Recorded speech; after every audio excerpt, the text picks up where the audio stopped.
I thought, first of all, I want to give credit to Wagner. They're a little banged up. They only had 7 or 8 healthy bodies, but they compete and they play it hard. And I watched the Seton Hall game very closely, and I didn't think that score indicated how hard they play.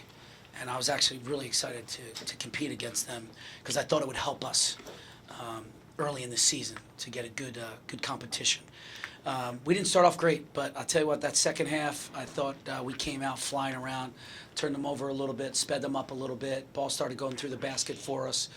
I thought our defense was consistent, 30 and 34 in both halves.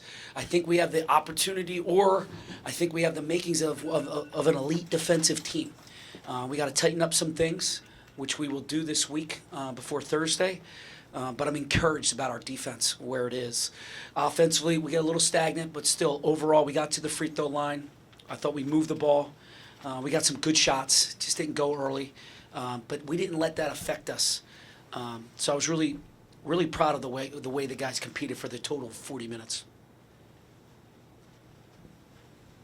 Pat, second straight game, you guys have kind of struggled from the free throw line. Is it frustrating to get to the line 33 times and not come away with too many points? It can be deflating, and I felt like it did a little bit in the first half, and when we were in immediate timeout, routine, positive thoughts, positive outcomes.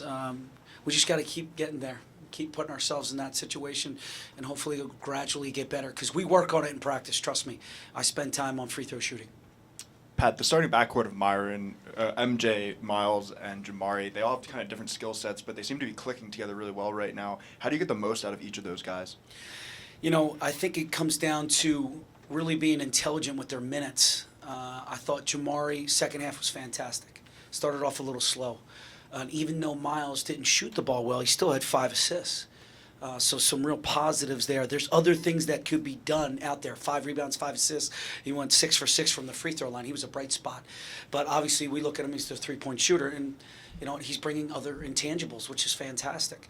And MJ, we knew what he was capable of. He's been real consistent, and he's steady out there. He's really steady. Got to continue to work on his defense. I would actually throw Brock in there, Isaiah Brockington. He's been bringing great energy and juice off the bench. I thought, for me, he was my player of the game because he was incredibly consistent with his competition level. You just touched on Isaiah, but obviously you get some depth scoring there from Curtis Jones as well. How important is that going to be, moving forward? Curtis gives us something that I've never had, an older guy, a senior coming off the bench that's real capable of scoring the basketball. He's still getting used to some of our schemes.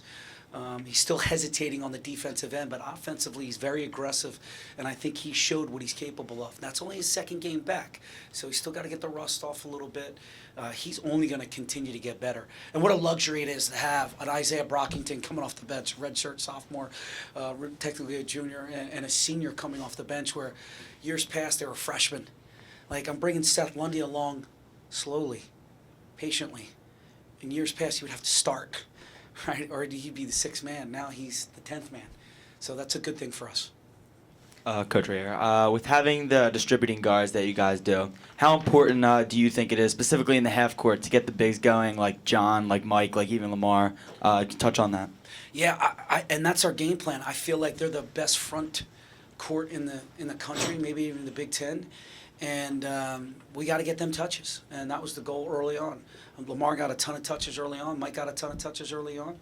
And we got to keep feeding those guys because that's going to open up everything else on the outside. So let's play inside out and see what we can do. Pat, how much stock do you put into fast break points? I think you guys have 42 through 2 games. And can you wear teams out mentally when you're transitioning like that? We can, because I think you guys are starting to notice our speed and our athleticism, 1 through 5, and even coming off the bench with Brock and Curtis and Seth Lundy. I even throw John in there a little bit. But, I mean, he sprints, he plays so hard. When you got guys like that running lanes and rim running, it's really tough to guard us in transition. Any other questions for Coach Chambers? Thanks, guys. Take care. Have a good week.